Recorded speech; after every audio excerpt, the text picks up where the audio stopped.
morning from the island of Koh Tao.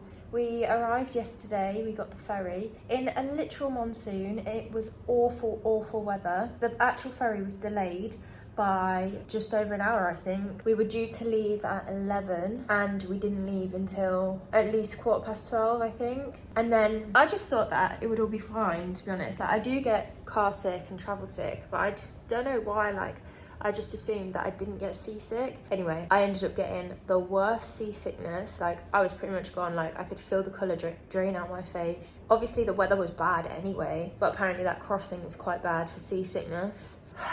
I could literally feel the sick, like, in my neck. Like, I don't know how I kept it down, but I did. But there was literally people throwing up left, right and centre on the ferry. It was horrific. It really was a bad crossing. But anyway, we arrived in Koh Tao, finally, at about 3:30 from Koh Samui. So the ferry actually stops at Koh Phangan on the way and then heads over to Koh Tao. And the Koh Samui to Koh Phangan wasn't so bad, but the Koh Phangan to Koh Tao, oh, that was not good. But yeah, we made it. We checked in here at our hostel and then we just spent the rest of the early evening like kind of having a bit of a walk about and seeing what's about where we're kind of living. And we're actually living right on Sari Beach. Not right on the beach, but just up from the beach. So we're right in like the main hub of where everything is. There's so many nice restaurants, like nice shops, like that kind of thing. I actually did buy a little turtle bracelet last night as well. That cost 80 baht. I've got a nice little collection going now. So yeah, it looks like a really nice place. So far, getting really nice island vibes from Koh Tao. And then actually late last night, at about 9:30, we have booked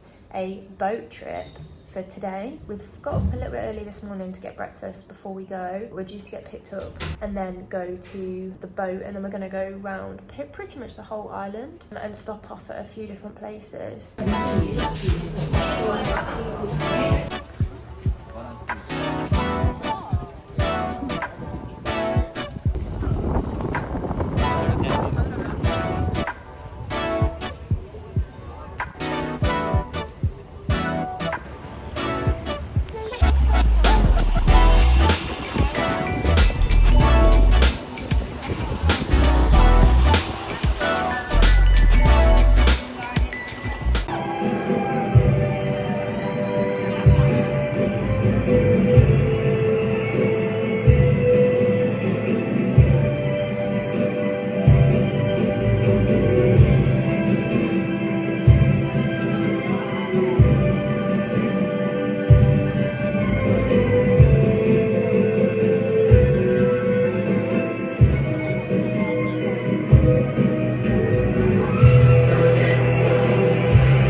so sorry, this vlog has been the most itty bitty vlog I think I've done in this entire trip. Basically, the last time I spoke, we were heading out onto the boat trip and it was a good day. We went to a load of different snorkeling spots, and then the day after that we just had a beach day, didn't do anything, and then we went out for New Year's Eve, which I got some clips from. But then basically during, like, at New Year's Eve, I'm pretty sure, I'm 99.9% sure I caught noravirus whilst out on New Year's Eve. Basically, noravirus at the minute is a bit rife on Koh Tao. It's literally doing the rounds, and of course I managed to catch it. So I spent the entirety of New Year's Day not in a good way, to be honest. I won't go into any details, but you can imagine what I was going through if you Google norovirus and Google the symptoms. It was rough, honestly, so bad. And it was actually in fact it was the lowest point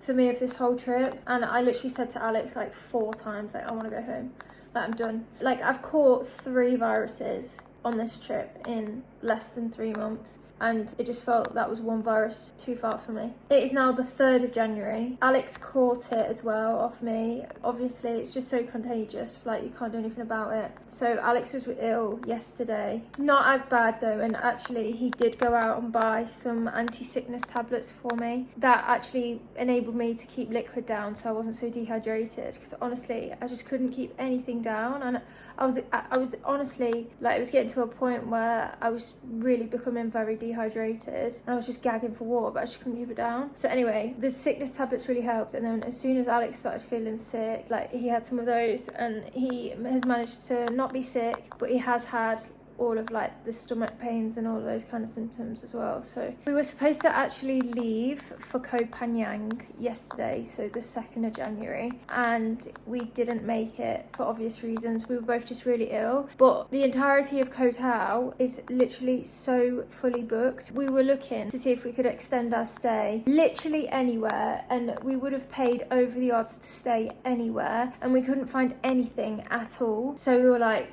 shit, we're just gonna have to go. We're just gonna have to leave tomorrow to Koh Phangan and get the ferry. So we did. Yesterday we got up, checked out of our hostel, went to the tourist information centre that Alex booked the ferry at, because that was another thing, and that was touch and go whether we could even get a ferry, because they were supposed to be all fully booked as well. But luckily, whilst I was really poorly, Alex did manage to go out and find one. We turned up at the tourist information centre yesterday, and Alex was not in a particularly good way. I was feeling like a little bit better, but still not great. I hadn't eaten. In fact, I've only just eaten today. This is the first meal that I've had since New Year's Eve evening. It is now the 3rd of January. And it's a nice, bland, plain, cheeseless pizza. The view is absolutely unreal though. I've been like 48 hours, if not longer, without food. But yeah, we turned up at that information centre, and basically, in passing, because Alex was not feeling well, there was 2 ladies in there, lovely Thai ladies, and they were like, are you okay, are you okay? And they were like ready to set up a bed for Alex to like lay down on, and Alex was like, oh well, we would have stayed if we could have found some accommodation. We would have stayed longer and not got the ferry today. And she was like, hold on, let me go check. So she jumps on her moped and drives off down the street, and we were like, I'm not quite sure where she's gone, but anyway, she comes back and she says, my friend's got a room just down here. I jump on the back of the moped. It's literally just down the street, like, I could have walked it was not far, and she takes me to her friend's accommodation. They show me the room that they've got available, and it was nice, and it was £30 a night, which is really super reasonably cheap considering we would have paid literally anything to stay an extra night. So we took them up on the offer, and she also so kindly changed our ferry date from the 2nd to the 3rd so that we could leave today rather than force ourselves to go yesterday. So it did mean that we lost a night in Koh Phangan, but there's not really a lot we can do. So we do, like, it's kind of been a bit of a waste of money, but at the same time it's not, because we both just needed that extra day. So it was £30 well spent, and however much, I can't remember what the Koh Phangan accommodation was, it was so worth it. So we did end up travelling today. So I am finishing this Koh Tao vlog, not even in Koh Tao anymore, I'm in Koh Phangan. Yeah, just an update really. I can't believe that I got ill again. Been ill so much this trip has just really like knocked it out of me. But anyway, all is well now, and we're in Koh Phangan for a few days. So let's see what Koh Phangan is like.